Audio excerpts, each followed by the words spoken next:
ಎಲ್ರಿಗೂ ನಮಸ್ಕಾರ. ವಿಜಯಪುರದ ಎಲ್ಲ ಮಾಧ್ಯಮ ಮತ್ತು ಪತ್ರಿಕಾ ಮಿತ್ರರಿಗೆ ನನ್ನ ನಮಸ್ಕಾರಗಳು. ಏನಾದರೂ ನಾವು ತಡವಾಗಿ ಬಂದಿದ್ರೆ ದಯವಿಟ್ಟು ನಮ್ಮನ್ನು ಕ್ಷಮಿಸಿ. ಬರೋ ಹಾದಿಯಲ್ಲಿ ಒಂದು ಸ್ವಲ್ಪ ವೆಹಿಕಲ್ ಟ್ರಾಫಿಕ್ ಜಾಮ್ ಇತ್ತು, ಹಾಗಾಗಿ ನಾವು ಬರಲಿಕ್ಕೆ ಏನಾರ ತಡ ಆಗಿರೋ ದಯವಿಟ್ಟು ಮೊದಲಿಗೆ ಕ್ಷಮಿಸಬೇಕು. ನಾನು ಕರುಣಾಕರ ಸಿನಿಮಾ ತಂಡದ ನಾನು ಸಿನಿಮಾದ ಒಂದು ನಿರ್ಮಾಪಕ. ಈ ಸಿನಿಮಾ ನಮ್ಮ ಪಾಪ್ಕಾರ್ನ್ ಬ್ಯಾನರ್ ಅಡಿಯಲ್ಲಿ ನಿರ್ಮಾಣ ಆಗಿದೆ. ಸೊ ಸಿನಿಮಾ ಶೂಟಿಂಗ್ ಕಂಪ್ಲೀಟ್ ಆಗಿ ಪೋಸ್ಟ್ ಪ್ರೊಡಕ್ಷನ್ ಕೆಲಸಗಳೆಲ್ಲ ಕಂಪ್ಲೀಟ್ ಆಗಿ ಈಗ ಸೆನ್ಸಾರಲ್ಲಿದೆ. ಸೊ ಇನ್ನೊಂದು 3-4 ಡೇಸಲ್ಲಿ ಸೆನ್ಸಾರ್ ಕಂಪ್ಲೀಟ್ ಆಗುತ್ತೆ. ಸೊ ಸಿನಿಮಾ ಏಪ್ರಿಲ್ ಎಲ್ಲವೂ ಅಂದ್ಕೊಂಡಾಗೆ ಆದರೆ ಏಪ್ರಿಲ್ 2ನೇ ತಾರೀಕು ತೆರೆಗೆ ಬರಬೇಕು ಅಂತ ಒಂದು ಪ್ಲಾನಿಂಗ್ ಮಾಡ್ಕೊಂಡಿದ್ದೀವಿ. ಸೊ ಆದ್ದರಿಂದ ನಿಮ್ಮ ಬೆಂಬಲದ ನಿರೀಕ್ಷೆಯಲ್ಲಿ ನಾವು ಮೊದಲನೇ ಪ್ರೆಸ್ ಮೀಟ್ನ ನಾವು ವಿಜಯಪುರದಲ್ಲೇ ಮಾಡ್ತಾ ಇದ್ದೀವಿ. ಯಾಕಂದರೆ ನಾವು ಈ ಸಿನಿಮಾ ಬಂದು ನಾವು ಮೊದಲು ಸ್ಟಾರ್ಟ್ ಮಾಡಿದಾಗ ಇದೊಂದು ತಂದೆ ಮತ್ತು ಮಗನ ಬಾಂಧವ್ಯದ ಕುರಿತಾದಂಥ ಸಿನಿಮಾ ಅಂತ ನಮ್ಮ ನಿರ್ದೇಶಕರಾದ ಆರ್ಯನ್ ತೇಜಸ್ ಅವರು ಕಥೆನ ಮೊದಲ ಬಾರಿ ರೆಡಿ ಮಾಡ್ಕೊಂಡಾಗ ನನಗೆ ಅಪ್ರೋಚ್ ಮಾಡಿದ್ರು. ಈ ಅಪ್ರೋಚ್ ಮಾಡಿದಾಗ ಈ ಸಿನಿಮಾ ಎಲ್ಲೋ ಒಂದು ಕಡೆ ಎಲ್ಲರ ಮನೆಯಲ್ಲೂ ಕೂಡ ಒಬ್ಬ ಕರುಣಾಕರ ಇರ್ತಾನೆ, ಇದೆಲ್ಲರೂ ಕೂಡ ಎಲ್ಲರ ಮನೆಯಲ್ಲೂ ಕೂಡ ನಡೆಯುವಂಥ ಒಂದು ಕಾಮನ್ ಸಬ್ಜೆಕ್ಟು. ಸೊ ಈ ಸಬ್ಜೆಕ್ಟು ವಿಶೇಷವಾಗಿ ನಾವು ತಿಳಿಸಿದ್ರೆ ಇವತ್ತಿನ ಸಿಚುವೇಶನ್ಸಲ್ಲಿ ಇವತ್ತಿನ ಜಂಜಿ ಕಿಡ್ಸು ತಂದೆ ತಾಯಿ ವ್ಯಾಲ್ಯೂಸ್ನ ಅರ್ಥ ಮಾಡ್ಕೊಂಡಾಗುತ್ತೆ. ಸೊ ಈ ಸಿನಿಮಾನ ಎಲ್ಲರೂ ನೋಡಲಿ ಅನ್ನೋ ಉದ್ದೇಶದಿಂದ ನಾನು ಓಕೆ ಮಾಡಿದೆ. ಅದಾದಮೇಲೆ ಸಿನಿಮಾ ಜರ್ನಿ ಸ್ಟಾರ್ಟ್ ಆಯಿತು. ಸಿನಿಮಾನ ಒಂದು 52 ದಿನ ನಾವು ಶೂಟಿಂಗ್ನ ಕಂಪ್ಲೀಟ್ ಮಾಡಿದ್ವಿ. ಅದಾದಮೇಲೆ ಪೋಸ್ಟ್ ಪ್ರೊಡಕ್ಷನ್ ಕೆಲಸ ಆದಮೇಲೆ ಮೊದಲನೇ ಸಾಂಗ್ನ ನಾವು ರಿಲೀಸ್ ಮಾಡಿದ್ವಿ. ಜನವರಿ 23ನೇ ತಾರೀಕು ನಾವು ಮೊದಲನೇ ಸಾಂಗ್ನ ರಿಲೀಸ್ ಮಾಡಿದ್ವಿ. ಅದಾದಮೇಲೆ ಒಂದಿಷ್ಟು ಶಾಲೆಗಳು ನಮ್ಮನ್ನು ಕಾಂಟ್ಯಾಕ್ಟ್ ಮಾಡಿದ್ರು. ಮೊದಲನೇ ಸಲ ನಾವು ನಮ್ಮನ್ನು ಕಾಂಟ್ಯಾಕ್ಟ್ ಮಾಡ್ತಾ ಇದ್ದಾರೆ ಅಂತ ವಿಚಾರ ಬಂದಾಗ ನಾವು ನೇರವಾಗಿ ಭೇಟಿ ಮಾಡಿದಾಗ ಆ ಸಬ್ಜೆಕ್ಟ್ ಅವ್ರಿಗೆ ಅಂದರೆ ಇವತ್ತಿನ ಜನ್ರೇಷನ್ಸಲ್ಲಿ ನಿಮ್ಗೆ ಗೊತ್ತಿರ್ಬೋದು, ಮಕ್ಕಳ ಸಿನಿಮಾಗಳು ಸ್ವಲ್ಪ ಕಡಿಮೆ ಆಗ್ತಾ ಇದೆ. ಅಂದರೆ ಮಕ್ಕಳ ಬಾಂಧವ್ಯ ಇರ್ಬೋದು, ತಂದೆ ತಾಯಿ ಬಾಂಧವ್ಯ ಇರ್ಬೋದು, ಸಿನಿಮಾಗಳು ಕಡಿಮೆ ಆಗ್ತಾ ಇದೆ. ಸೊ ಒಂದು ಸ್ಕೂಲು ನಮ್ಮನ್ನ ಅಪ್ರೋಚ್ ಮಾಡ್ತು ಮೊದಲನೇ ಸಲ. ಸೊ ಅಪ್ರೋಚ್ ಮಾಡಿದಾಗ ನಾವು ಅವ್ರನ್ನ ಕಾಂಟ್ಯಾಕ್ಟ್ ಮಾಡಿದಾಗ ಅವರು ಸಿನಿಮಾ ಸಬ್ಜೆಕ್ಟು ಮತ್ತು ನಾವು ಒಂದಿಷ್ಟು ಮೇಕಿಂಗ್ ವಿಡಿಯೋಸ್ ಪ್ರತಿಯೊಂದೆಲ್ಲ ನೋಡಿದ್ಮೇಲೆ ಅವರು ನಮಗೊಂದು ಆಶ್ಚರ್ಯ ಆಯಿತು. ನಾವು ಟಿಕೆಟ್ನ ಬೈ ಮಾಡ್ತೀವಿ, ನಮ್ಮ ಮಕ್ಕಳಿಗೆ ನಾವು ಅದನ್ನು ಸ್ಪಾನ್ಸರ್ ಮಾಡ್ತೀವಿ ಅಂತ ನಮಗೆ ಮೊದಲು ನಂಬಕ್ಕಾಗಲಿಲ್ಲ.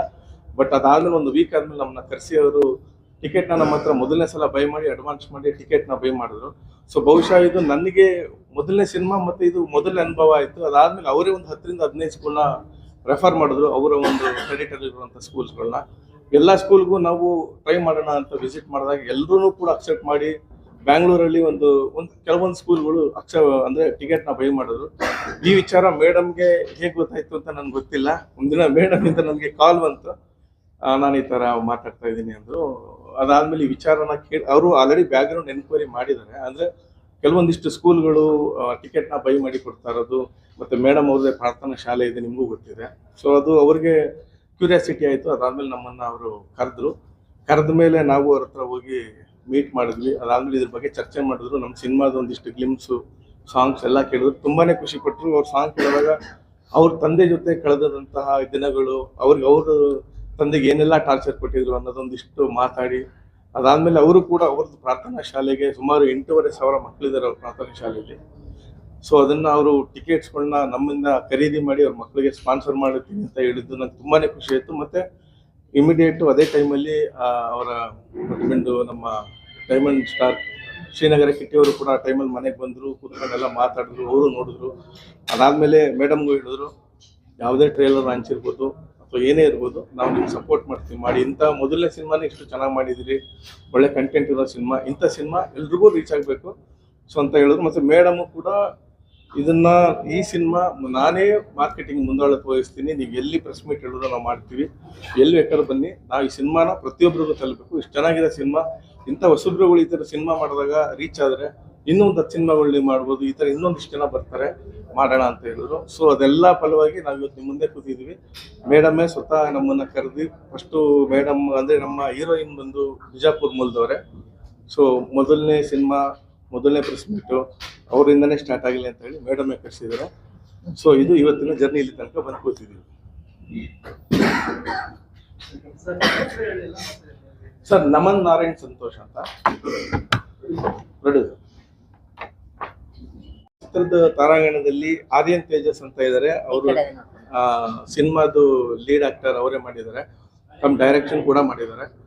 ಅವರು ಈ ಸಿನಿಮಾನ ಮೊದಲನೇ ಸಲ ಕತೆ ಹೇಳಿದಾಗ ನಾವು ಯಾರು ಕೊಡ್ಬೋದು ಅಂತ ಅಂದ್ರೆ ಒಂದು ಲೋ ಮಿಡಲ್ ಕ್ಲಾಸ್ ತಂದೆ ತನ್ನ ಮಗನ ಆಸೆಯನ್ನು ಈಡೇರಿಸೋಕ್ಕೋಸ್ಕರ ಏನೆಲ್ಲ ಕಷ್ಟಪಡ್ತಾನೆ ಅನ್ನೋದು ಒಂದು ಹಾಸ್ಯ ಮತ್ತು ಎಮೋಷನಲ್ ಕಂಟೆಂಟ್ ಇಟ್ಕೊಂಡು ಮಾಡುವಂಥ ಸಿನಿಮಾ. ಯಾರನ್ನ ಹೀರೋ ಮಾಡ್ಬೋದು ಅಂತ ನಾವು ಹುಡುಕ್ತಾ ಹೊರಟಾಗ ಬಹುಶಃ ನಮಗೆ ಈ ಕತೆಗೆ ಅವ್ರನ್ನೇ ನೋಡಿದಾಗ ನೀವೇ ಸೂಟಬಲ್ ಆಗ್ತೀರಿ ಮಾಡಿ ಅಂತ ನಾನು ಹೇಳಿದೆ. ಆಗ ಒಂದು ಸ್ವಲ್ಪ ಅವರು ತೆಳ್ಳಗಿದ್ರು. ಈ ಸಿನಿಮಾಗೆ ಒಂದು ಮಗನ ತಂದೆ ಹೇಗಿರ್ಬೇಕು ಅನ್ನೋದೊಂದು ಮಾಡಿದಾಗ ಅವ್ರನ್ನ ಸ್ವಲ್ಪ ದಪ್ಪ ಮಾಡಬೇಕು ಅನ್ನೋದು ಈ ತರ ಆಗಿ ಬಂದಿದ್ದಾರೆ. ಸೊ ತಾರಾಗಣದಲ್ಲಿ ಆರ್ಯನ್ ತೇಜಸ್ ಇದ್ದಾರೆ. ಇನ್ನು ರಾಧಾ ಭಾಗವತಿ ಅವರು ಲೀಡ್ ರೋಲ್ ಮಾಡಿದ್ದಾರೆ. ಅವರ ಸಿನಿಮಾದಲ್ಲಿ ಅವರ ಪತ್ನಿಯಾಗಿ ಮಾಡಿದ್ದಾರೆ. ಸೊ ಅವರು ಅಮೃತಧಾರೆ ಸೀರಿಯಲ್ ಅಲ್ಲಿ ನೋಡ್ತಾ ಇದ್ರು. ಪ್ರೊಫೈಲ್ ಹುಡುಕ್ತಾಗ ನನಗೆ ಅವ್ರು ನೋಡಿದ ತಕ್ಷಣ ಇವರೇ ಸೂಕ್ತ ನಮ್ಮ ಕತೆಗೆ ಅಂತ ಅನ್ನಿಸ್ತು. ಸೊ ಮೇಡಮ್ ಮಾಡಿದ್ದಾರೆ, ತುಂಬಾ ಚೆನ್ನಾಗಿ ಮಾಡಿದ್ದಾರೆ. ನಮ್ಮ ಕತೆಗೆ ನಾವು ಅನ್ಕೊಂಡಿದ್ಕಿಂತ ಚೆನ್ನಾಗಿ ಜೀವ ತುಂಬಿದ್ದಾರೆ. ಇನ್ನು ಮಗನ ಪಾತ್ರದಲ್ಲಿ ಭವಿಷ್ ಗೌಡ ಅಂತ ಅವರು ಹಾಸನ ಮೂಲದ ಹುಡುಗ, ಅವರೊಬ್ರು ಮಾಡಿದ್ದಾರೆ. ತುಂಬಾ ಅವರು ಒಂದಿಷ್ಟು ನಟನೆಯಲ್ಲಿ ಅವ್ರ ತಂದೆ ತಾಯಿ ಸ್ವಲ್ಪ ಟ್ರೈನಿಂಗ್ ಎಲ್ಲ ಕೊಡ್ತಾ ಇದ್ದಾರೆ. ಸೊ ನೋಡಿದ ತಕ್ಷಣ ನಮಗೂ ಈ ಹುಡುಗ ಸೂಕ್ತ ಅನ್ನಿಸ್ತು, ಅವ್ರು ಮಾಡಿದ್ದಾರೆ. ಇನ್ನು ಕಾಮಿಡಿ ಕಿಲಾಡಿಗಳು ಖ್ಯಾತಿಯ ಲೋಕೇಶ್ ಮಾಡಿದ್ದಾರೆ. ಅಂಡ್ ಜೈನ್ ಡೇ ಜೊತೆಯಲ್ಲಿ ಖ್ಯಾತಿ ಜೈನ್ ಡೇ BBM ವೆಂಕಟೇಶ್ ಅವ್ರು ಮಾಡಿದ್ದಾರೆ. ಕರಿಸುಬ್ಬು ಅವ್ರು ಮಾಡಿದ್ದಾರೆ. ಅಂಡ್ MK ಮಠ ಅವ್ರು ಮಾಡಿದ್ದಾರೆ. ಅಪೂರ್ವ ಮೇಡಮ್ ಮಾಡಿದ್ದಾರೆ, ಸೀನಿಯರ್ ಆಕ್ಟರ್ ಅಪೂರ್ವ ಮೇಡಮ್ ಅವ್ರು ಮಾಡಿದ್ದಾರೆ. ಸರ್ ನಾವು ಮೊದಲು ಇದು ಯಾವುದೇ ರೀತಿ ಐಡಿಯಾ ಇರಲಿಲ್ಲ. ಟಿಕೆಟ್ ದರ ಸರ್ ಇನ್ನು ಆಕ್ಚುಲಿ ನಾವು ಪ್ಲಾನ್ ಏನ್ ಮಾಡಿದ್ದು ಅಂದ್ರೆ ಮೊದಲನೇ ಸಲ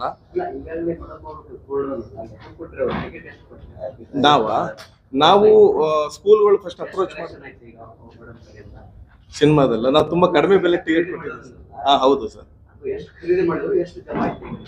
ಈಗ ನಮಗೆ ನಾವು ಅಂದ್ರೆ 50 ರೂಪಾಯಿ ತರ ನಾವು ಕೊಟ್ಟಿದೀವಿ ಅಷ್ಟೇ ಸ್ಕೂಲ್ಗಳಿಗೆ, ಮಕ್ಕಳುಗಳಿಗೆ ಮಾತ್ರ.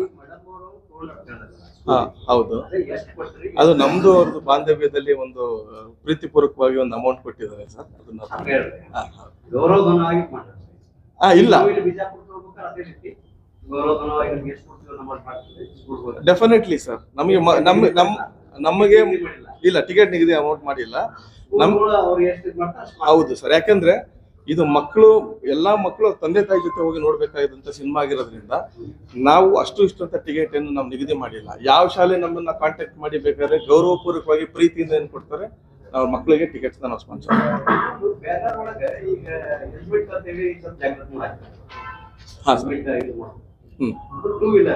ಹೌದು ಹೌದು. ಅದು ಸಿನಿಮಾದಲ್ಲಿ ಕೆಳಗಡೆ ಹಾಕ್ಬಿಟ್ಟಿದೀವಿ ಸರ್ ಡಿಸ್ಕ್ಲೈಮರ್ನ. ಸಿನಿಮಾದಲ್ಲಿ ಹೆಲ್ಮೆಟ್ ಇಲ್ಲದೆ ಪ್ರಯಾಣ ಮಾಡಬೇಡಿ ಅನ್ನೋದು ಅದ್ರಲ್ಲೂ ಒಂದು ಕಂಟೆಂಟ್ ಇಟ್ಟಿದೀವಿ ಸಿನಿಮಾದಲ್ಲಿ. ಇದು ಸಿನಿಮಾದಲ್ಲಿ ಈ ಪೋಸ್ಟರ್ ಏನ್ ನೋಡ್ತಿದ್ರಲ್ಲ, ಸಿನಿಮಾದಲ್ಲಿ ನೋಡಿದಾಗ ನಾವು ಹೆಲ್ಮೆಟ್ ಇಲ್ಲದೆ ನೀವು ಸವಾರಿ ಮಾಡೋದು ಸೇಫ್ ಅಲ್ಲ, ಜೊತೆಗೆ ಅದಕ್ಕೆ ಬೇಕಾಗಿರೋ ಒಂದು ಕಂಟೆಂಟ್ ಕೂಡ ಸಿನಿಮಾದಲ್ಲಿ ಇಟ್ಟಿದೀವಿ. ಆತರ ಪ್ರತಿಯೊಂದು ಡಿಸ್ಕ್ಲೇಮರ್ ಏನಂತ ಎಲ್ಲವೂ ಆಗಿರ್ತದೆ. ಪ್ರಾಣಿ ಅನಿಮಲ್ಸ್ ಯೂಸ್ ಮಾಡಿದ್ರು ಕೂಡ ವೆರಿ ಬಿಗಿನಿಂಗ್ ಹಾಕಿರ್ತೀವಿ. ಇದು ಆರ್ಬನ್ ಕೂಡ ಕಾಂಕಾತಳಿ ಅಂತ ಹೇಳಿ ಅದು ವೆರಿ ಬಿಗಿನಿಂಗ್ ಇರುತ್ತೆ. ಎಲ್ಲಿ ಸ್ಮೋಕ್ ಬರುತ್ತೆ, ಎಲ್ಲಿ ಡ್ರಿಂಕ್ಸ್ ಬರ್ತಾ ಇರುತ್ತೆ, ಈ ಸಿನಿಮಾದಲ್ಲಿ ಇಲ್ಲ. ಇದ್ರೆ ಅದೆಲ್ಲವೂ ಕೂಡ ಕೆಳಗಡೆ ಇದೆ. ಯಾಕಂದ್ರೆ ಅದಿಲ್ದೇ ಸೆನ್ಸರ್ ಆಗೋದಕ್ಕೂ ಬಹಳ ಕಷ್ಟ ಇದೆ. ಇರುತ್ತೆ ಸಿನಿಮಾದಲ್ಲಿ. ನನಗೆ ಒಂದು ಶಾಲೆ SVS ಶಾಲೆ ಅಂತ ಕಾಣುತ್ತೆ. SVS ಶಾಲೆಯಿಂದ ನನಗೆ ಈ ತರ ಒಂದು ಕರೆ ಬರುತ್ತೆ. ಸಿನಿಮಾ ಇಂಡಸ್ಟ್ರಿನಲ್ಲಿ ಸಂಬಂಧಪಟ್ಟಿರೋದಕ್ಕೋಸ್ಕರ ನನ್ನ ಗಂಡ ಶ್ರೀನಗರ್ ಕಿಟ್ಟಿಯವರು ಕೂಡ ಸಿನಿಮಾ ಇಂಡಸ್ಟ್ರಿನಲ್ಲೇ ಇರೋದ್ರಿಂದ, ಮತ್ತೆ ನಾನು ಒಂದು ಮಕ್ಕಳು ಸಿನಿಮಾ ಮಾಡಿದ್ದೆ. ಅದಕ್ಕೆ ಅವಾರ್ಡ್ ಬಂದಿತ್ತು, ಸ್ಟೇಟ್ ಅವಾರ್ಡ್ ಬಂದಿತ್ತು ಹಾಡಿಗೆ, ಬಾಲ್ ಪೆನ್ ಅಂತ. ಸೊ ಏನೇ ಇದ್ರು ಮಾರಲಿ ಒಂದು ಅಥವಾ ಎಥಿಕಲಿ ಅಥವಾ ಏನೇ ಅಂತೀವಿ ನಾವು, ಎಮೋಷ್ನಲಿ ಒಂದು ಸಂದೇಶನ ಸಮಾಜಕ್ಕೆ ನಾವು ಏನು ಕೊಡಬೇಕು ಅಂತ ಅನ್ಕೋತೀನಿ. ಪ್ರತಿ ಬಾರಿ ನನ್ನಲ್ಲೂ ಅದ್ರೊಳಗಡೆ ತುಡಿತಾ ಇದ್ದೇ ಇದೆ. ಸೊ ಹಾಗಾಗಿ ನನಗೆ ಯಾವಾಗ ಈ ಸಿನಿಮಾ ಬಗ್ಗೆ, ನಾನೇ ಕರುಣಾಕರ ಸಿನಿಮಾ ಬಗ್ಗೆ ನಾನು ತಿಳ್ಕೊಂಡಾಗ, ಈ ತಂಡ ಹೊಸದು ನನಗೆ. ಸಂತೋಷ್ ಅವರು ನಿರ್ಮಾಪಕರು ಮತ್ತೆ ನಿರ್ದೇಶಕರು ಕೂಡ ನನಗೆ ಯಾರು ಪರಿಚಯ ಇಲ್ಲ. ಇವ್ರನ್ನ ಅಫ್ಕೋರ್ಸ್ LLB ಭಾರ್ಗವಿ ಆಗಿ ನಾನು ನೋಡಿದ್ದೀನಿ. ಇಷ್ಟು ಇವರೊಬ್ರು ಬಿಟ್ರೆ ನನಗಿನ್ಯಾರು ತಂಡದಲ್ಲಿ ಪರಿಚಯ ಇರಲಿಲ್ಲ. ಬಟ್ ನಾನು ನೇರವಾಗಿ ಇವ್ರನ್ನೇ ಸಂಪರ್ಕಿಸ್ತೀನಿ. ಇವ್ರನ್ನ ಸಂಪರ್ಕಿಸ್ಬಿಟ್ಟು ಇವ್ರನ್ನ ನಮ್ಮ ಆಫೀಸಿಗೆ ನಾನು ಆಫೀಸಿಗೆ ಕರೆಸ್ಕೊತೀನಿ. ನನ್ನ ಆಫೀಸಲ್ಲಿ ನಾನು ಇವ್ರು ತೋರಿಸೋ ಪ್ರತಿಯೊಂದು ಕಂಟೆಂಟ್ನ ಪ್ರಮೋಷನ್ನೇ ಅದ್ಭುತವಾಗಿದೆ. ಅದರದ್ದು ಸ್ಟಾರ್ಟಿಂಗ್ ಹೆಂಗ್ ಹೋಗುತ್ತೆ, ಇಲ್ಲೇನಾದ್ರೂ LED ಇದ್ದಿದ್ರೆ ನಾವು ಅದನ್ನ ಹಾಕೇ ಬಿಡ್ತಿದ್ವಿ, ತೋರಿಸ್ಬಿಡ್ತಿದ್ವಿ ಪ್ರಮೋಷನ್. ಅದ್ರ ಆಪ್ಷನ್ ಇಲ್ಲ ಇಲ್ಲಿ. ಅದು ನೋಡೇನೆ ನನಗೆ ಭಾರಿ ಖುಷಿ ಆಯ್ತು. ಹಾಡುಗಳು ಅದ್ಭುತವಾಗಿದೆ. ತಂದೆ ಮಗನ ಹಾಡು ಒಂದಿದೆ, ಅದು ಅದ್ಭುತವಾಗಿದೆ. ಗಂಡ ಹೆಂಡತಿ ಹಾಡಿದೆ. ಆಮೇಲೆ ನಿಮ್ಗೆ ಯಾವ ತರ ಹಾಡುಗಳು, ಯಾವ ಜಾನ್ರೇನಲ್ಲಿ ಹಾಡುಗಳು ಬೇಕೋ ಎಲ್ಲಾ ತರದ ಹಾಡುಗಳು ಮಿಶ್ರಣ ಈ ಸಿನಿಮಾಲಿದೆ. ನನ್ಗೆ ಹಾಡುಗಳನ್ನ ಕೇಳಿ ಇಂಪ್ರೆಸ್ ಆಯ್ತು ಒಂದು. ಜೊತೆಗೆ ಈ ನಿರ್ದೇಶಕರಾದಂಥವ್ರು ಆಗಿರ್ಬೋದು ಅಥವಾ ಏನು ನಟನ ತಂದೆ ಆಗಿ ಏನು ಪಾತ್ರ ಹೀರೋ ನಟ ಮಾಡಿದ್ದಾರೆ, ಅವರ ರಿಯಾಕ್ಷನ್ಸು, ಅವರ ಆಕ್ಷನ್ಗಳು ಅಥವಾ ರಾಧಾ ಅವ್ರದ್ದು ಎಲ್ಲರದು ನಾನು ನೋಡಿದಾಗ ವೆರಿ ನ್ಯಾಚುರಲ್. ನಾನು ನನ್ನ ತಂದೆ ಜೊತೆ ಹೆಂಗಿರ್ತಿದ್ದೆ ಹಾಗೆ ಅದು ಆ ಫೀಲ್ ಬಂತು. ನನ್ನ ಬಾಲ್ಯ ನನಗೆ ನೆನಪಾಯ್ತು. ನಾನೊಂದು ಲಾಲಿಪಾಪ್ ಹಠ ಮಾಡ್ತಿದ್ದೆ. ನಾವೆಲ್ಲರೂ ಮಾಡ್ತೀವಿ ಚಿಕ್ಕ ಮಕ್ಕಳು. Lollipop is very small, but ಆ ಟೈಮಲ್ಲಿ ಪ್ರಾಬಬ್ಲಿ ನನ್ನ ತಂದೆಗೆ ಲಾಲಿಪಾಪ್ ಕೊಡ್ಸಕ್ಕೆ ಆಗದೆ ಇರೋವಂಥ ಸಿಚುವೇಶನ್. ಸೊ ಅದನ್ನ ಅವರು ನನಗೆ ಹೇಳಿದ್ರೆ ನನಗೆ ಅರ್ಥ ಆಗದೆ ಇರೋವಂಥ ಬಾಲ್ಯ. ಸೊ ಈ ಎರಡೂ ಮಿಶ್ರಣದಲ್ಲಿ ನನಗೆ ತುಂಬಾ ಆಪ್ತ ಅನ್ನಿಸ್ತು. ಮತ್ತೆ ನಮ್ಮ ತಂದೆಯವರೇ ನಡೆಸ್ತಾ ಇದ್ದ ಶಾಲೆ ಈಗ ನನ್ನ ತಮ್ಮ ನೋಡ್ಕೊಳ್ತಾ ಇದ್ದಾನೆ, ನನ್ನ ತಮ್ಮನ ಹೆಂಡತಿ ನೋಡ್ಕೊಳ್ತಾ ಇದ್ದಾರೆ. ಸಮಾಜಕ್ಕೆ ನಾವು ಇಷ್ಟು ಸ್ಟ್ರೆಂತ್ ಇಟ್ಕೊಂಡು ಒಂದು ಮಗುಗೆ ಇವ್ರು ಹೇಳ್ದ ಹಾಗೆ 50 ರೂಪಾಯಿ ದರದಲ್ಲಿ ನಾವು ಕೊಟ್ರೆ ಅವರ ತಂದೆ ತಾಯಿ ಅವ್ರೊಬ್ರನ್ನೇ ಕಳ್ಸಕ್ ಸಾಧ್ಯ ಇಲ್ಲ, ಅವ್ರು ಹೋಗ್ಲೇಬೇಕಾಗತ್ತೆ. ಇದು ನಮಗೆ ಅಂದ್ರೆ ತಂಡಕ್ಕೆ ನನಗೆ ಇದರಿಂದ 1 ರೂಪಾಯಿ ಏನು ಬರಲ್ಲ. ನಾನು ಕೊಟ್ಟಿದ್ದೀನಿ, ಇನ್ಫ್ಯಾಕ್ಟ್ ನನಗೆ ಬರಲ್ಲ. ಬಟ್ ಏನಾಗತ್ತೆ, ಇಂಥದ್ದು ಬೆಳಿಬೇಕು, ಇಂಥದ್ದು ಒಂದು ಮಾರಲ್ಲು, ಇಂಥ ಒಂದು ಸಂದೇಶನ ನಾವು ಬರೀ ಒಂದು ಫೈಟು, ಒಂದು ರೊಮ್ಯಾನ್ಸು, ಒಂದು ಏನು ಆ ಸೀನು, ಈ ಥರದೊಂದು ಸೀನು, ಬಾರ್ ಸೀನು, ಕುಡುಕ್ರ ಸೀನು ಅಂಥದ್ದೆಲ್ಲ ಇಟ್ಕೊಂಡು ಒಂದು ಸಿನಿಮಾ ಆಗ್ಬಿಡುತ್ತೆ ಅನ್ನೋ ಒಂದು ಕಾಲದಲ್ಲಿ ಇದ್ದೀವಿ ನಾವಿವಾಗ. ಸೊ ಅದನ್ನ ಬ್ರೇಕ್ ಮಾಡಿ ಒಂದು ಎಮೋಷನಲ್, ಒಂದು ಫ್ಯಾಮಿಲಿ ಓರಿಯೆಂಟೆಡ್ ತಂದೆ ಮಗನ ಬಾಂಧವ್ಯ ಹೆಂಗಿರುತ್ತೆ ಅನ್ನೋ ಅಂಥದನ್ನ ಇಲ್ಲಿ ನಿರ್ದೇಶಕರು ಮತ್ತೆ ಇದನ್ನ ಯಾರು ಪ್ರೊಡ್ಯೂಸರು ಮಾಡಕ್ಕೆ ತಲುಪಿಸೋದಕ್ಕೆ ಪ್ರಯತ್ನ ಪಟ್ಟಿದ್ದಾರೆ. ಆ ಪ್ರಯತ್ನ ಫಲಿಸ್ಬೇಕು. ಹಾಗಾಗಿ ನಾನು ಇವ್ರಿಗೆ ಪ್ರಾಮಿಸ್ ಮಾಡ್ದಂಗೆ ಪ್ರತಿ ಪ್ರೆಸ್ ಮೀಟ್ ಆಗಿರ್ಬೋದು ಅಥವಾ ಏನೇ ಪ್ರಮೋಷನಲ್ ಯೂಟ್ಯೂಬಲ್ಲಿ ಆಗ್ಬೋದು ಅಥವಾ ಸ್ಯಾಟಲೈಟ್ ಚಾನೆಲ್ಗಳಲ್ಲಿ ಆಗ್ಬೋದು, ಇದ್ರ ಬಗ್ಗೆ ನಾವು ಮಾತಾಡಬೇಕಾದ್ರೆ ನಾನು ಖಂಡಿತ ಬರ್ತೀನಿ, ನಾನು ಮಾತಾಡ್ತೀನಿ ಅಂತ ಹೇಳಿ ಅವ್ರಿಗೆ ನಾನು ಹೇಳಿದ್ದೆ. ಹಾಗಾಗಿ ಮೊದಲನೇದಾಗಿ ಇಲ್ಲಿಂದಾನೇ ನಮ್ಮದೇ ಈ ಮಣ್ಣಿನ ನಾಡಿನಲ್ಲಿ ನನಗೂ ಈ ಬಿಜಾಪುರ, ನನಗೆ ಈಗಲೂ ಬಿಜಾಪುರ ಅಂತಾನೆ ಹೇಳೋದು ನಾನು. ಅದು ಏನೇ ಇದ್ರೂ ನಮಗೆ ವಿಜಯಪುರ, ಇಲ್ಲಿಯ ಸಾಧಕರಿದ್ದಾರೆ ಎಲ್ಲ ಸರಿ, ಆದರೆ ಇಲ್ಲಿಂದ ಆರಂಭ ಆಗ್ತಿದೆ ಅನ್ನೋದು ನನಗೆ ತುಂಬಾ ಅಂದ್ರೆ ತುಂಬಾ ಖುಷಿ ಇದೆ. ಸೊ ಹಾಗಾಗಿ ಚಿತ್ರತಂಡಕ್ಕೆ ನಾನು ತುಂಬಾ ಒಳ್ಳೇದಾಗ್ಲಿ ಅಂತ ಬಯಸ್ತೀನಿ. ಜೊತೆಗೆ ಅವ್ರ ಜೊತೆಲೇ ಇರ್ತೀನಿ ನಾನು. ಪ್ರತಿಯೊಂದು ಸಪೋರ್ಟ್ ಮಾಡೋದಕ್ಕಾಗ್ಬೋದು, ಪ್ರಮೋಷನ್ಗೆ ಏನೇನು ಸಹಾಯ ಮಾಡಬೇಕಾಗ್ಬೋದು ಅದೆಲ್ಲದನ್ನು ಮಾಡ್ತೀನಿ ಅಂತ ಅವ್ರಿಗೆ ನಾನು ಭರವಸೆ ನೀಡಿದ್ದೀನಿ. ಹಾಗಾಗಿ ನಾನು ಇಲ್ಲಿ ಬಂದು ನಿಮ್ಮ ಮುಂದೆ ಕೂತಿದ್ದೀನಿ. ಇನ್ನ ಮಿಕ್ಕಿದ್ದು ಬಹುಶಃ ಇವರ ಎಕ್ಸ್ಪೀರಿಯನ್ಸ್ನ ರಾಧಾ ಅವರಾಗ್ಬೋದು, ಮತ್ತೆ ಆರ್ಯನ್ ತೇಜಸ್ ಅವರಾಗಿರ್ಬೋದು, ಅವರು ಹಂಚ್ಕೋತಾರೆ ಅಂತ ಹೇಳ್ತೀನಿ. ಎಷ್ಟು 2 ಅವರ್ 16 ನಿಮಿಷ ಬರುತ್ತೆ ಸರ್. 16 ನಿಮಿಷ ಸಾಮಾನ್ಯ ಸಿನಿಮಾಗಳು ಅಂತಂದ್ರೆ 2 hours 15 minutes. ಇಲ್ಲ ಉತ್ತರ ಕರ್ನಾಟಕ ಸರ್. ಇದು ಸ್ಟೋರಿ ಉತ್ತರ ಕರ್ನಾಟಕದ್ದು ಅಥವಾ ನಮ್ಮ ಭಾಗದ್ದು ಅಂತ ಇಲ್ಲ ಸರ್. ಇದು ಪ್ರತಿ ಮನೆಯಲ್ಲೂ ನಡೆಯುವಂತ ಸ್ಟೋರಿ. ಅಂದ್ರೆ ಭಾಷೆ ಬಂದು ನಾರ್ಮಲಿ ನಾವು ಕನ್ನಡ ಏನ್ ಮಾತಾಡ್ತೀವಿ ಅದೇ ಲ್ಯಾಂಗ್ವೇಜ್ ಇರೋದು, ಟೆಕ್ಸ್ಟ್ ಬುಕ್ ಲ್ಯಾಂಗ್ವೇಜ್. ಇದ್ರಲ್ಲಿ ಯಾವುದೇ ಉತ್ತರ ಕರ್ನಾಟಕ ಶೈಲಿ. ಹೌದು.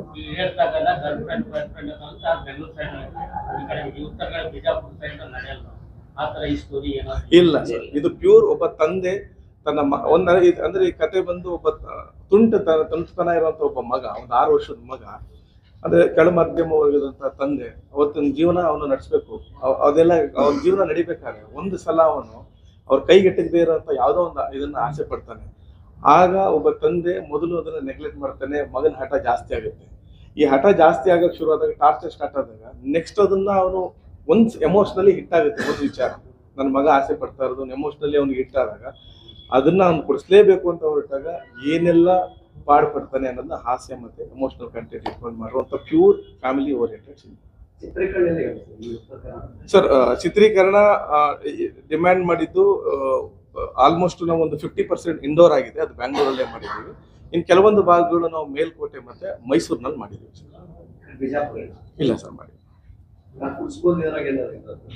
ಏನ್ ಸರ್? ಮಕ್ಕಳ ಇಲ್ಲ ಸರ್, ಇಲ್ಲ. ಪ್ರಾರ್ಥನಾ ಶಾಲೆ ಸ್ಕೂಲ್ ಇದೆ. ಹಾ, ಶೂಟಿಂಗ್ ಅಥವಾ ಇದ್ರೊಳಗೆ ಇಲ್ಲ ಸರ್. ಇದು ನನಗೆ ಶೂಟ್ ಮುಗಿದು ಇನ್ನೇನ್ ರಿಲೀಸ್ ಅಲ್ಲ ಈ ಟೈಮ್ ಗೊತ್ತಾಗಿತ್ತು ಸರ್, ನನಗೆ. ಮೇಡಮ್ ಅವ್ರಿಗೆ ಸಿನಿಮಾ ಬಗ್ಗೆ ಯಾವುದೇ ರೀತಿ ಐಡಿಯಾನೇ ಇರಲಿಲ್ಲ. ನಾವು ಜನವರಿ 23ನೇ ತಾರೀಕು ಅಪ್ಪಪ್ಪ ನೀನು ನಂಗೆ ಏನು ಕೊಡ್ಸಲ್ಲ, ನಾನಂದ್ರೆ ನಿಮ್ಗೆ ಒಂಚೂರು ಪ್ರೀತಿನೇ ಇಲ್ಲ ಅಂತ ಹೇಳ್ಬಿಟ್ಟು ಒಂದ್ ಸಾಂಗ್ ನ ರಿಲೀಸ್ ಮಾಡ್ತೀವಿ ಯೂಟ್ಯೂಬ್ ಅಲ್ಲಿ. ನಾನು ಆ ಹಾಡೇ ನೋಡಿದ್ದೆ. ಆ ಹಾಡ್ ನೋಡಿ ಅವರು ಖುಷಿ ಪಟ್ಟಿದ್ದು. ಅದೇ ಕಾಕತಾಳೀಯರಂಗೆ ಈ ತರ ಒಂದಿಷ್ಟು ಸ್ಕೂಲ್ಗಳು ಅವ್ರನ್ನ ಟಿಕೆಟ್ಸ್ ಗಳನ್ನ ಬೈ ಮಾಡ್ತಾ ಇದಾರೆ ಅನ್ನೋ ವಿಚಾರಗಳು. ಅಂದ್ರೆ ಅವ್ರು ನಾವೇನ್ ಮಾಡಿದ್ವಿ ಅಂದ್ರೆ ಗೌರವಪೂರ್ವಕವಾಗಿ ಕೊಟ್ಟಂತ ಅಮೌಂಟ್ ನ ಕಲೆಕ್ಟ್ ಮಾಡಿದ್ರು ಟಿಕೆಟ್ ಇಶ್ಯೂ ಮಾಡ್ಬೇಕಾದ್ರೆ ನಮ್ಗೆ ಇದೊಂದು ಹೆಮ್ಮೆ ವಿಚಾರ ಆಯ್ತು. ಇವತ್ತು ಹೊಸಬ್ರು ಸಿನಿಮಾಗಳು ಬರ್ತಾ ಇಲ್ಲ ಅನ್ನೋ ಮೂಮೆಂಟ್ ಅಲ್ಲಿ ಅವರೇ ಮುಂದೆ ಒಂದು ಟಿಕೆಟ್ ನ ನಮ್ಮ ಹತ್ರ ಖರೀದಿ ಮಾಡ್ತಿದ್ದಾರೆ. ಅದು ಇನ್ನೂ 2 ತಿಂಗಳಿದ್ದಂಗೆ ಅಂದಾಗ ನಾವೇನ್ ಮಾಡಿದ್ವಿ, ಒಂದು ಬೈಟ್ಸ್ ತೆಗೆದು ನಾವು ಅವ್ರಿಗೆ ಸ್ಕೂಲ್ ಅವ್ರಿಗೆ ಕೊಟ್ವಿ. ಅವ್ರೇನ್ ಮಾಡಿದ್ರು, ಸ್ಕೂಲ್ ಒಂದು ಸರ್ಕ್ಯುಲೇಷನ್ ಅಲ್ಲಿ ಮಕ್ಕಳ ಪೇರೆಂಟ್ಸ್ ಅದು ಹಾಕಿದ್ರು. ಅದು ಇವ್ರಿಗೆ ತಲುಪಿದೆ. ಇವ್ರು ಅದನ್ನ ಜರ್ನಲಿಸ್ಟ್ ಆಗಿ ಮೇಡಮ್ ಏನ್ ಮಾಡೋದು ಕ್ರಾಸ್ ಚೆಕ್ ಮಾಡ್ತಾರೆ. ಮಾಡಿದರೆ ಅವ್ರಿಗೆ ಆಶ್ಚರ್ಯ ಆಗಿದೆ. ಇಲ್ಲ ಮೇಡಮ್, ನನ್ನ ಜೊತೆಗೆ ಇನ್ನೂ 15 ಸ್ಕೂಲ್ಗಳನ್ನ ನಾನು ಕೊಟ್ಟಿದ್ದೀನಿ ಅಂತ ಅವ್ರು ಕೇಳಿ ಇಮಿಡಿಯೇಟ್ ನಮ್ಗೆ ಕಾಂಟ್ಯಾಕ್ಟ್ ನಂಬರ್ ತಗೊಂಡು ಕಾಲ್ ಮಾಡಿದ್ರು. ಅದು ಅಲ್ಲಿಂದ ಸ್ಟಾರ್ಟ್ ಆಗಿದ್ದ ಜರ್ನಿ. ಇಲ್ಲಿ ಮೇಡಮ್ ಅವ್ರ ಸ್ಕೂಲ್ ಪ್ರಮೋಷನ್ ಆತರ ಯಾವುದಿಲ್ಲ. ಇನ್ಫ್ಯಾಕ್ಟ್ ಸ್ಕೂಲ್ ಇದೆ ನನಗೆ ವಂಡರ್ ಅನ್ಸ್ ಒಳ್ಳೆ ಇನ್ನೂ ಒಂದ್ ಹೆಜ್ಜೆ ಮುಂದೆ ಹೋಗಿ ಅವರೇ ನಮ್ಮ ಹತ್ರ ಟಿಕೆಟ್ ಅಡ್ವಾನ್ಸ್ ಉಚಿತವಾಗಿ ಕೊಡ್ತಾ ಇದ್ದಾರೆ. ಸಿನಿಮಾ ಮುಗಿದೋಗ್ಬಿಟ್ಟೈತ್ರ ಆಗ್ಯತ್ತಲ್ಲ ಸರ್, ಈಗೇನು ಮಾಡಂಗ ಆಗಲ್ಲ. ಮೇಡಮ್ ಮುಂಚೆ ಸಿಕ್ಕಿದ್ರೆ ಅವ್ರ ಸ್ಕೂಲಲ್ಲೂ ಅವ್ನು ಶೂಟ್ ಏನಿತ್ತು ಅದು ಮುಗಿಸ್ತಾ ಇದ್ದೆ ಡೆಫಿನೆಟ್ಲಿ. ಈಗ ಆಗಿರೋದ್ರಿಂದ ಒಂದಿಷ್ಟು ಕಟ್ ಮಾಡ್ಬೋದು, ಒಂದಿಷ್ಟು ಸೇರ್ಸ್ಕೊಳ್ಳೋ ಅವಕಾಶ ಇದೆ. ಈಗ ಎಲ್ಲಾ ಡಿಪಾರ್ಟ್ಮೆಂಟ್ ಕೆಲಸ ಮಾಡಿಸ್ಬೇಕು. ಕಾಸ್ಟ್ ಏನ್ ಕಡಿಮೆ ಆಗೋದಿಲ್ಲ ಸರ್. ಇಲ್ಲಿ ನಮ್ಗಳಿಗೆ ಏನಾಗತ್ತೆ ನೋಡಿ, ನಾವ್ ಈ ತರ ಪ್ರೆಸ್ ಮೀಟ್ ಮಾಡ್ತೀವಿ. ಅಲ್ಲ, ಫಸ್ಟ್ ಸ್ಟೇಜ್ ಅಲ್ಲಿ ಇದ್ರೆ ವರ್ಕ್ ಅಗ್ರಿ. ಈಗ ಸೆನ್ಸರ್ ಅವರು ಬಂದ್ಬಿಟ್ಟಿದೆ. ಸೊ ನಾನು ಮತ್ತೆ ಎಡಿಟ್ ಮಾಡಿ, ಡಬ್ ಮಾಡಿ, ಮ್ಯೂಸಿಕ್ ಮಾಡಿಸಿ, ಎಫೆಕ್ಟ್ಸ್ ಮಾಡಿಸಿ, ಡಿಎ ಮಾಡಿಸಿ ಅಂದ್ರೆ ಅಷ್ಟು ಡಿಪಾರ್ಟ್ಮೆಂಟ್ ಮತ್ತೆ ವರ್ಕ್ ಮಾಡಬೇಕು ಅಂತಂದ್ರೆ ನನ್ಗೆ ಬಿಟ್ಬಿಡ್ತಾರೆ. ನೋಡೋಣ ನೆಕ್ಸ್ಟ್ ಏನಾದ್ರು ಆಯ್ತು ಅಂತಂದ್ರೆ.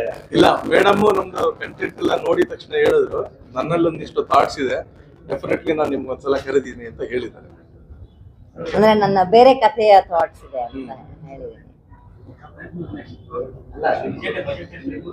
ಬಜೆಟ್ ಅದು ನಿರ್ಮಾಪಕರಿಗೆ ಸರ್, ಬಜೆಟ್ ಟಿಲ್ ರಿಲೀಸ್ ತನಕ ಹೋಗ್ತಾನೆ ಇದೆ ಸರ್. ಅದು ರಿಲೀಸ್ ಅಪ್ ಟು ರಿಲೀಸ್ ಆದ್ಮೇಲೆ ಒಂದು ಲೆಕ್ಕಾಚಾರ ಬರುತ್ತೆ ಸರ್. ಅದನ್ನ ಆಡಿಟರ್ ನೋಡ್ಕೊಳ್ತಾರೆ. ಅವ್ರ ತಲ್ಲೇ ಕನಸಾಗಿತ್ತು ಬಿಜಾಪುರ ಜಿಲ್ಲೆ ಒಳಗೆ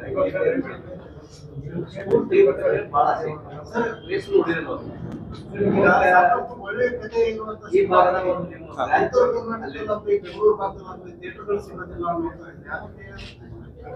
ಸರ್, ಅದು ಸಿನಿಮಾ ರಿಲೀಸ್ ಮಾಡ್ಬೇಕಾದ್ರೆ ಒಂದು ಪ್ರಾಪರ್ ಪ್ಲಾನ್ ಮಾಡಬೇಕು ಅನ್ನೋದು ನನ್ನ ಭಾವನೆ.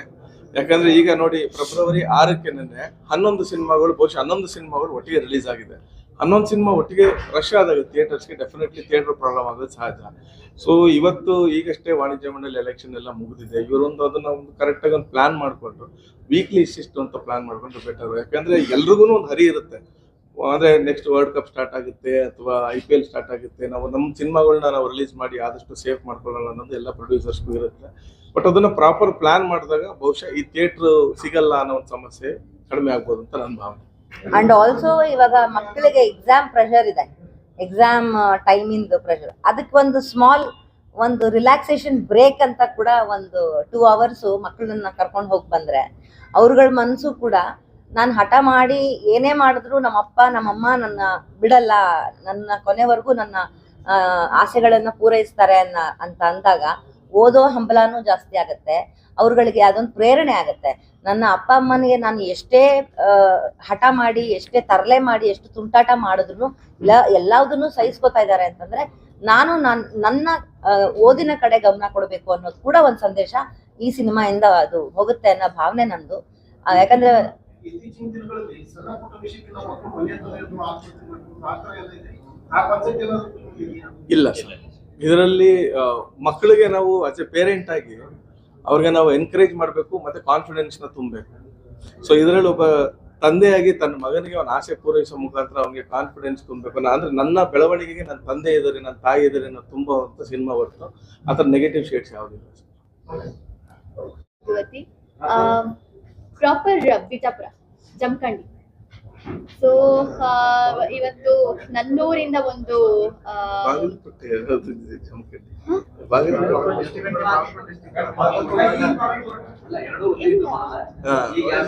ಅಂದ್ರೆ ಅವ್ರ ತಾಯಿ ಊರೆಲ್ಲ ಇದೇನೆ. ಸೊ ಮೂಲತಃ ಬಿಜಾಪುರದವಳು. ಸೊ ಇಲ್ಲಿಂದಾನೇ ಒಂದು ಪ್ರಮೋಷನ್ಸ್ ಎಲ್ಲ ಸ್ಟಾರ್ಟ್ ಆಗ್ಲಿ ಅಂತ ಹೇಳಿ ನಾವೆಲ್ಲ ಮಾತಾಡ್ಕೊಂಡು ಅದ್ರಲ್ಲೂ ಇದು ನನ್ನ ಕನ್ಸಾಗಿತ್ತು ಇಲ್ಲಿಂದ ಸ್ಟಾರ್ಟ್ ಮಾಡ್ಬೇಕು ಅಂತ ಹೇಳಿ. ಸೊ ಹಾಗೆ ನಮ್ಮ ಟೀಮ್ ಕೂಡ ಸಪೋರ್ಟ್ ಆಗಿ ಇವತ್ತು ಇಲ್ಲಿಗೆ ಮೊದಲನೇದಾಗಿ ಬಂದಿದ್ದೀವಿ. ಅಂಡ್ ನನ್ನ ಪಾತ್ರದ ಬಗ್ಗೆ ಹೇಳ್ಬೇಕು ಅಂದ್ರೆ, ನಾನು ಮಮತಾ ಅಂತ ಪಾತ್ರದ ಹೆಸರು. ಒಂದು ಈ ತಂದೆ ತಾಯಿಗಳು ಅಂತ ಬಂದಾಗ ತನ್ನ ಮಕ್ಕಳು ಚೆನ್ನಾಗಿ ಓದ್ಬೇಕು, ಚೆನ್ನಾಗಿರ್ಬೇಕು ಅನ್ನೋ ಒಂದು ಆಸೆನಲ್ಲಿ ತನ್ನ ಕನಸುಗಳನ್ನೆಲ್ಲ ತೊರೆದು ಎಷ್ಟೋ ಕಷ್ಟಪಟ್ಟು ಮಕ್ಕಳನ್ನ ಸಾಕ್ತಾರೆ. ಸೊ ಆ ಒಂದು ಕಾನ್ಸೆಪ್ಟ್ ಕೂಡ ಇದೆ ಈ ಒಂದು ಸಿನಿಮಾದಲ್ಲಿ. ನನ್ಗೆ ತಾಯಿತನ ಏನು, ತಾಯಿ ಅಂದ್ರು ಹೇಗಿರ್ತಾರೆ ಅದೇನು ನನ್ಗೆ ಗೊತ್ತಿಲ್ಲ. ನಾನು ನನ್ನ ತಂದೆ ತಾಯಿಗಳನ್ನ ನೋಡ್ಕೊಂಡು ಅವರು ಏನು ಕಷ್ಟಪಟ್ಟಿದ್ರು. ಅಂಡ್ ಈ ಸಿನಿಮಾ ಸ್ಟೋರಿ ಕೇಳಿದಾಗ್ಲೂ ಕೂಡ ನನ್ಗೆ ನನ್ನ ಬಾಲ್ಯ ಮತ್ತೆ ನನ್ನ ಫ್ಯಾಮಿಲಿ, ನಾನು ಹಠ ಮಾಡ್ತಾ ಇದ್ದಿದ್ದು, ನನ್ನ ತಂದೆ ತಾಯಿ ಹತ್ರ ಅದ್ಬೇಕು ಇದ್ಬೇಕು ಅಂತ ಕೇಳ್ತಾ ಇದ್ದಿದ್ದು, ಅದೆಲ್ಲ ನನಗೆ ನೆನಪಾಯ್ತು. ಸೊ ಹಾಗಾಗಿ ನಾನು ಈ ಒಂದು ಪಾತ್ರ ಮಾಡ್ಲಿಕ್ಕೆ ಒಪ್ಕೊಂಡಿದ್ದು. ಸ್ಟಾರ್ಟಿಂಗ್ ಅಲ್ಲಿ ನಾನು ಮಗು ಇದೆ ಅಂತ ಅಂದಾಗ ನಾನು ಮಾಡಲ್ಲ ಅಂತ ಹೇಳಿದ್ದೆ. ಬಟ್ ಸ್ಟೋರಿ ಕೇಳಿದಾಗ, ಒಂದು ಕಾನ್ಸೆಪ್ಟ್ ಕೇಳಿದಾಗ ಎಲ್ಲರ ಮನೆ ಮುಟ್ಟುವಂತ, ಎಲ್ಲ ಮನ ಮುಟ್ಟುವಂತ ಒಂದು ಸ್ಟೋರಿ ಇದಾಗುತ್ತೆ ಅಂತ ಹೇಳಿ ನಾನು ಈ ಒಂದು ಪಾತ್ರವನ್ನ ಆಯ್ಕೆ ಮಾಡ್ಕೊಂಡೆ, ಈ ಒಂದು ಸ್ಟೋರಿಯನ್ನ ಆಯ್ಕೆ ಮಾಡ್ಕೊಂಡೆ. ಇದರಲ್ಲಿ ನನ್ಗೆ ತುಂಬಾ ಇಷ್ಟ ಆಗಿದೆ ಏನು ಅಂದ್ರೆ, ತಂದೆ ತಾಯಿ ಮತ್ತೆ ಮಗು, ಈ ಮೂವರ ಬಾಂಧವ್ಯ, ಅದೊಂದು ಟ್ರಯಾಂಗಲ್ ಏನಿರುತ್ತೆ ಅದು ತುಂಬಾ ಸೇಕ್ರೆಡ್ ಅಂತ ಹೇಳ್ಬೋದು. ಈ ತಾಯಿಗೇನಾದ್ರೂ ಕಷ್ಟ ಆಗುತ್ತೆ ಅಂದಾಗ ತಂದೆ ಜೊತೆಗೆ ನಿಲ್ತಾರೆ, ತಂದೆಗೆ ಏನಾದ್ರೂ ಕಷ್ಟ ಆಗುತ್ತೆ ಅಂದಾಗ ತಾಯಿ ಜೊತೆಗೆ ನಿಲ್ತಾರೆ. ಸೊ ಇದನ್ನೆಲ್ಲ ಅಂದ್ರೆ, ಒಂದು ತಾಯಿ ಕಷ್ಟಪಟ್ಟು ಮಗುನ ಬೆಳೆಸ್ಬೇಕಾದ್ರೆ ತಂದೆ ಆದವರು ಹೊರಗಡೆ ಕೆಲಸ ಮಾಡ್ಕೊಂಡೆಲ್ಲ ಬರ್ತಾರೆ, ಮಗು ನೋಡ್ಕೊಳಕ್ಕಾಗಲ್ಲ, ಹಾಗಾಗಲ್ಲ ಹೀಗಾಗಲ್ಲ ಅಂತ ಎಲ್ಲ ಈಗ ಜನರೇಷನ್ ಅವರು ಹೇಳ್ತಾರೆ. ಬಟ್ ಇದ್ರಲ್ಲಿ ಆ ತರ ಇಲ್ಲ. ತಾಯಿ ಎಷ್ಟು ಮಗುನ ನೋಡ್ಕೊಳ್ತಾರೋ ತಂದೆನೂ ಅಷ್ಟೇ ಈಕ್ವಲ್ ಆಗಿ ಮಗುನ ನೋಡ್ಕೊಳ್ತಾರೆ. ಏನ್ ಬೇಕೋ ಎಲ್ಲ ಆದಷ್ಟು ಕೊಡಿಸ್ತಾ ಇರ್ತಾರೆ. ಅಂದ್ರೆ ಮಿಡಿಲ್ ಕ್ಲಾಸ್ ಫ್ಯಾಮಿಲಿ ಅವರು ಎಷ್ಟಾಗುತ್ತೋ ಅಷ್ಟೆಲ್ಲ ಮಾಡ್ತಾರೆ. ಅದೆಲ್ಲ ಇದರಲ್ಲಿ ತೋರಿಸಿದೀವಿ. ಆಮೇಲೆ ಗಂಡ ಹೆಂಡತಿ ಬಾಂಧವ್ಯ ಅಂದ್ರೆ ಹೇಗಿರ್ಬೇಕು, ಹೇಗಿರ್ತಾರೆ ಅನ್ನೋದನ್ನೆಲ್ಲ ನಾವು ತೋರಿಸಿದೀವಿ. ಸೊ ಈ ಒಂದು ಸ್ಟೋರಿ ಎಲ್ಲರಿಗೂ ಹತ್ತಿರವಾಗಿದೆ ಅಂತ ಹೇಳಿಕ್ಕೆ ಇಷ್ಟಪಡ್ತೀನಿ. ಅಂಡ್ ನಾವು ಈಗಾಗ್ಲೇ ಒಂದು ಡೇಟ್ ಅನೌನ್ಸ್ ಆಗಿತ್ತು, ಬಟ್ ಈಗ ಇನ್ನೊಂದಷ್ಟು ಪ್ರಮೋಷನ್ಸ್ ಮಾಡ್ಬೇಕಾದಲ್ಲಿ ನಾವು ಏಪ್ರಿಲ್ 2ನೇ ತಾರೀಕು ಥಿಯೇಟರ್ಸ್ಗೆ ಬರ್ತಾ ಇದೀವಿ. ಸೊ ಎಲ್ಲರೂ ಕೂಡ ಸಪೋರ್ಟ್ ಅನ್ನ ಕೊಡ್ಬೇಕು ಅಂತ ಕೇಳ್ಕೊಳ್ತೀನಿ. ಈ ಕಡೆ ಬಂದು ಇಲ್ಲಿ ಪ್ರಮೋಷನ್ಸ್ಗೆ ಅಂತ ಬಂದಿದ್ದ ಕಾರಣನೇ ಇದು ನನ್ನೂರು ಅನ್ನೋ ಸಲುವಾಗಿ. ಅಂದ್ರೆ ಸ್ಟೋರಿಗೆ ಹೇಗ್ ಬೇಕೋ ಆ ತರ ಒಂದು ಜಾಗಗಳನ್ನ ನಾವು ಆಯ್ಕೆ ಮಾಡ್ಕೊಳ್ಬೇಕಾಗುತ್ತೆ.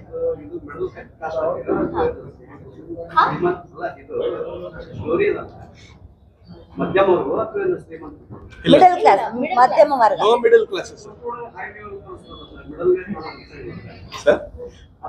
ಸರ್ ಅವ್ರ ಬೆನ್ಸಲ್ ಇದ್ದಿದ್ರೆ ನಿಮ್ಗೆ ಇರ್ತಿತ್ತು.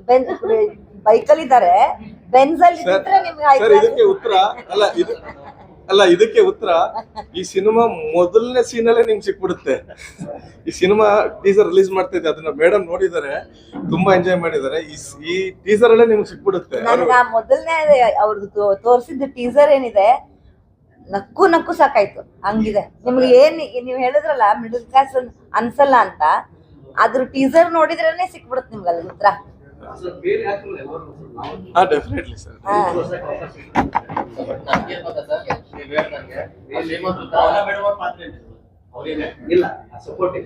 ನಾನೇನಿಲ್ಲ ಸರ್, ನಂಗೆ ಸಿನಿಮಾ ಮುಗೋದೆಲ್ಲ ಆದ್ಮೇಲೆ ಗೊತ್ತಾಗಿತ್ತು. ಡೆಫಿನೆಟ್ಲಿ ಮೇಡಮ್ ಏನಾದ್ರು ಮುಂಚೆನೆ ಸಿಕ್ಕರೆ ಡೆಫಿನೆಟ್ಲಿ ಈ ಸಿನಿಮಾ ಒಂದು ಗೆಸ್ಟ್ ಅಪಿಯರೆನ್ಸ್ ಮಾಡ್ತಿದ್ವಿ. ಬಟ್ ಅವರು ಆಮೇಲೆ ಸಿಕ್ಕಿರೋದಿಲ್ಲ. ಸೊ ಮುಂದೆ ನೋಡುವ ಸರ್. ಅದೇ ನಾನು ಇವ್ರ ಹತ್ರ ಮಾತಾಡ್ತಾ ಇರ್ಬೇಕಾದ್ರೆ ನನ್ನ ಹತ್ರ ಒಂದು ಕಾನ್ಸೆಪ್ಟ್ ಇದೆ, ಆಮೇಲೆ ನಮ್ಮ ತಂದೆಯವ್ರದ್ದೇ ಹಲವಾರು ಪುಸ್ತಕಗಳಿದಾವೆ. ಅದನ್ನ ಸಿನಿಮಾ ಮಾಡುವಂತ ನಿರೀಕ್ಷೆಯಲ್ಲೂ ಇದೀನಿ ನಾನು. ತುಂಬಾ ಒಳ್ಳೆ ಕಾದಂಬರಿಗಳಿದಾವೆ. ಸೊ ಹಾಗಾಗಿ ಕಾದಂಬರಿನ ನಾವು ಇವರು ಏನಾದ್ರು ಇವ್ರಿಗೆ ಯಾವ್ದಾದ್ರು ಒಂದು ಕಾದಂಬರಿ ಮೆಚ್ಚುಗೆ ಆಯ್ತು ಅಂತಂದ್ರೆ ಬಹುಶಃ ಅವ್ರು ಮಾಡ್ತಾರೆ ಅಂತ ಕಾಣುತ್ತೆ. ಯಾಕಂದ್ರೆ ಒಂದು ಒಳ್ಳೆ ಪ್ರೊಡ್ಯೂಸರ್ಗೆ ಒಂದು ಒಳ್ಳೆ ಕತೆ ಸಿಕ್ಕಿದ್ರೆ ಮಾತ್ರ ನಿರ್ದೇಶಕ ಕೂಡ ಅವನ ಕ್ರಿಯೇಟಿವಿಟಿನ ಅದ್ರೊಳಗಡೆ ಹಾಕ್ಲಿಕ್ಕೆ ಸಾಧ್ಯ ಆಗುತ್ತೆ. ಅಂಡ್ ಆಲ್ಸೋ ಪ್ರೊಡ್ಯೂಸರ್ಗೆ ಇನ್ನೊಂದು ಸಿನಿಮಾ ಮಾಡಕ್ ಧೈರ್ಯ ಬರುತ್ತೆ. ಸೊ ಹಾಗಾಗಿ ಈ ಸಿನಿಮಾ ಇವ್ರು ಗೆಲ್ತಾರೆ ಅನ್ನೋ ನಂಬಿಕೆ ನನಗೆ ಕಂಪ್ಲೀಟ್ಲಿ ಇದೆ. ಈ ಸಿನಿಮಾದಲ್ಲಿ ಅವ್ರು ಏನು ಬಂಡವಾಳ ಏನು ಹಾಕಿದ್ದಾರೆ ಅದವ್ರಿಗೆ ವಾಪಸ್ಸು ಡಬಲ್ ತ್ರಿಬಲ್ ಆಗಿ ಬರಲಿ ಅಂತ ನಾನು ಬಯಸ್ತೀನಿ, ಇಚ್ಛಿಸ್ತೀನಿ. ಯಾಕಂದ್ರೆ ಪ್ರೊಡ್ಯೂಸರ್ಗಳು ಹೇಳ್ದಂಗೆ ಥಿಯೇಟರ್ಸ್ ಬಿಡಿ, ಪ್ರೊಡ್ಯೂಸರ್ಸ್ಗಳು ಕಡಿಮೆ ಆಗ್ತಾ ಇದ್ದಾರೆ ಇವಾಗ. ಸೊ ಬಿಕಾಸ್ ಇವಾಗ ಮೊದಲೆಲ್ಲ ಏನಾಗ್ತಿತ್ತು, ಡೈರೆಕ್ಟ್ರೇ ಎಲ್ಲದು ನಿರ್ಮಾಪಕ ನಿರ್ದೇಶಕನಿಂದ ನಡೀತಾ ಇದ್ದಂತ ಒಂದು ಜಮಾನ ಇತ್ತು. ಅಂದ್ರೆ ಆವಾಗಿನ ಕಾಲದಲ್ಲಿ ನಟನಿಗಿಂತ ಈಗ ರಾಜ್ಕುಮಾರ್ ಅವ್ರನ್ನೆಲ್ಲ ಹೋಲ್ಸಿದ್ರೆ ನಟ ಕೂಡ ತಂಡಕ್ಕೆ ಸೇರ್ಕೊಳ್ತಾರೆ, ಅಣ್ಣವರು ಸೇರ್ಕೊಳ್ತಾರೆ.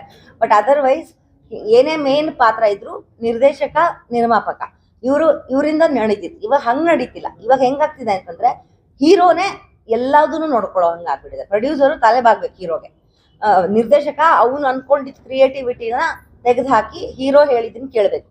ಆ ತರ ಆಗಿದೆ ಇವಾಗ ಸಿನಿಮಾ ಇಂಡಸ್ಟ್ರಿ. ಅದು ಮುರಿಬೇಕು, ಅದು ಹೋಗ್ಬೇಕು. ಯಾಕಂದ್ರೆ ನಿರ್ದೇಶಕನ ಕ್ರಿಯೇಟಿವಿಟಿ ಅವನಿಗೆ ಮಾತ್ರ ಗೊತ್ತಿರುತ್ತೆ. ಅವನಿಗೆ ಏನ್ ಇನ್ಪುಟ್ ಬೇಕು, ಏನ್ ಔಟ್ಪುಟ್ ಬೇಕು, ಅದನ್ನ ಅವನು ತಗೊಳ್ಬೇಕು ಅನ್ನೋದು ಅವನ ತಲೆಯಲ್ಲಿ ಇರುತ್ತೆ. ಸೊ ಅಂಥದಕ್ಕೆ ಇಂಥ ತಂಡ ಬೆಳಿಬೇಕು. ಬೆಳೆದಾಗ ಇವ್ರುಗಳು ಇನ್ನೊಂದು ಸಿನಿಮಾ ಮಾಡೋದಕ್ಕೆ ಧೈರ್ಯ ಮಾಡ್ತಾರೆ. ಅವಾಗ ನಮ್ಗಳಿಗೂ ಕನ್ನಡ ಇಂಡಸ್ಟ್ರಿಗೂ ತುಂಬಾ ಸಹಾಯ ಆಗುತ್ತೆ. ಇದರಿಂದ ಥಿಯೇಟರ್ಗಳಿಗೆ ಜನ ಬರ್ತಾರೆ. ಚೆನ್ನಾಗಿದೆ ಅಂತ ಒಂದು ಮೌತ್ ಟಾಕ್ ಇಂದ ಏನಾಗತ್ತೆ, ಇವಾಗ ಇವ್ರು ಹೇಳ್ದಂಗೆ 15 ಶಾಲೆಗಳು ಉಚಿತವಾಗಿ ಇವ್ರಿಗೆ 35 ಆಗಿದೆ ಈಗ. 35 ಶಾಲೆಗಳು ಆಲ್ರೆಡಿ 35 ಶಾಲೆಗೆ ಇವರು ತಲುಪಿದ್ದಾರೆ ಅಂತಂದ್ರೆ ನಾವು ಯೂಟ್ಯೂಬ್ ಅಲ್ಲಿ ಆಗಿರ್ಬಹುದು ಅಥವಾ ಈ ತರ ಬೇರೆ ಸ್ಯಾಟಲೈಟ್ ದೊಡ್ಡ ದೊಡ್ಡ ಚಾನೆಲ್ಗಳಲ್ಲಿ ಗಂಟೆಗಟ್ಲೆ ಕುತ್ಕೊಂಡು ಪ್ರಮೋಷನ್ ಮಾಡಿದ್ರು ಜನ ಪ್ರಮೋಷನ್ ನೋಡ್ತಾರೆ ಹೊರತು ಥಿಯೇಟರ್ಗೆ ಹೋಗಲ್ಲ.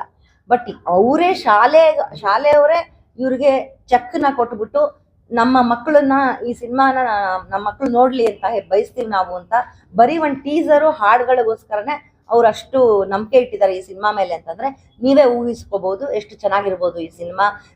ತಂದೆಯ ಮಗಂದು ಮತ್ತೆ ತಾಯಿಯ ಬಾಂಧವ್ಯ ಹೇಗಿರ್ಬೋದು ಅಂತ. ನಾನು ಅದನ್ನ ನೋಡೇನೆ ಮೆಚ್ಚುಗೆ ಪಟ್ಟಿದ್ದು. ನನ್ನ ತಮ್ಮನ ಹತ್ರ ಹೋಗಿ ನಾನು ಕೇಳ್ಕೊಂಡಿದ್ದು ಹೌದು. ಯಾಕಂದ್ರೆ ನಾನು ಶಾಲೆ ನಡೆಸ್ತಾ ಇಲ್ಲ, ನಾನು ಪತ್ರಿಕೆ ನಡೆಸ್ತೀನಿ. ನಾನು ಇವಾಗ ಹೊಸದಾಗಿ ಓ ಮನಸ್ಸೇನ ಮತ್ತೆ ಮುದ್ರಣ ಮಾಡಕ್ಕೆ ಅಂತ ರೆಡಿ ಇಟ್ಕೊಂಡಿದ್ದೀನಿ.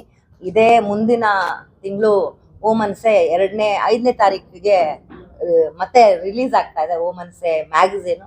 ಸೊ ಹಾಗಾಗಿ ನಾನು ಈ ಸೈಡ್ ಇದ್ದೀನಿ, ನಮ್ಮ ತಂದೆಯ ಬರವಣಿಗೆ ಕ್ರಿಯೇಟಿವಿಟಿ ಆ ಕಡೆ ಸೈಡಲ್ಲಿ ಇದ್ದೀನಿ.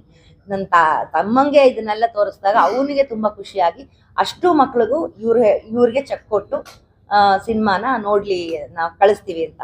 ನಮಗಿಲ್ಲಿ ಏನು ಪ್ರಮೋಷನ್ ಆಗುತ್ತೆ ಅಂತಂದ್ರೆ ನಾವು ಎಷ್ಟೇ ಕೂತ್ಕೊಂಡು ಟಿವಿಗಳಲ್ಲಿ ಎಲ್ಲ ಕಡೆ ಮಾಧ್ಯಮಗಳಲ್ಲಿ ಎಷ್ಟೇ ಹೇಳಿದ್ರು ನಿಮ್ಗಳಿಗೆ ಹೇಳಿದ್ರೆ ಇಷ್ಟ ಆಗ್ಬೋದು, ಕಾನ್ಸೆಪ್ಟ್ ಇಷ್ಟ ಆಗ್ಬೋದು, ನಮ್ಗಳ ಮಾತು ಇಷ್ಟ ಆಗ್ಬೋದು.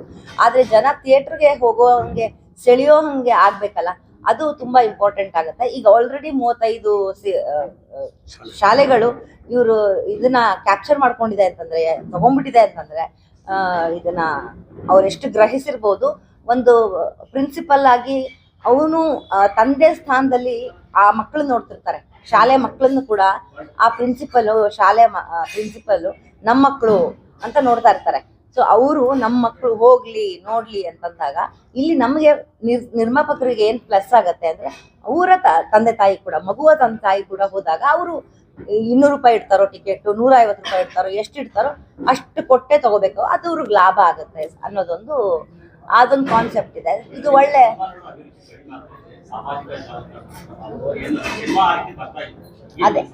ಅದೇ ನಾವು ಏನು ಅದನ್ನ ಇವ್ರಿಗೆ ಹೇಳಿದ್ದು, ಅವ್ರಿಗೆ 2-3 ಸತಿ ಹೇಳಿದೀನಿ. ನಾವ್ ಏನು ಬಡಿಸ್ತಿದೀವಿ, ಏನ್ ಔತಣ ಕೊಡ್ತಾ ಇದೀವಿ, ಅದು ರುಚಿಯಾಗಿದ್ರೆ ತಾನೇ ಮತ್ತೆ ಮತ್ತೆ ತಿನ್ಬೇಕು ಅಂತ ಅನ್ಸೋದು. ನಾವು ಕೊಡ್ತಾ ಇರೋದೇ ಕಳಪೆ ಕೊಟ್ರೆ ಯಾಕೆ ತಿಂತೀವಿ? ಚೆನ್ನಾಗಿಲ್ಲ ಅಂತ ಬಿಡ್ತೀವಿ, ಕೈ ತೊಳ್ಕೊಳ್ತೀವಿ, ಎದ್ದು ಹೋಗ್ತಾ ಇರ್ತೀವಿ. ಅದು ಆಗಬಾರ್ದು, ಹಂಗಿಲ್ಲ ಇದು. ಆ ತರ ಇದೆ, ಆ ತರ ಔತಣ ಬಡಿಸ್ತಾ ಇದಾರೆ ಇವರು.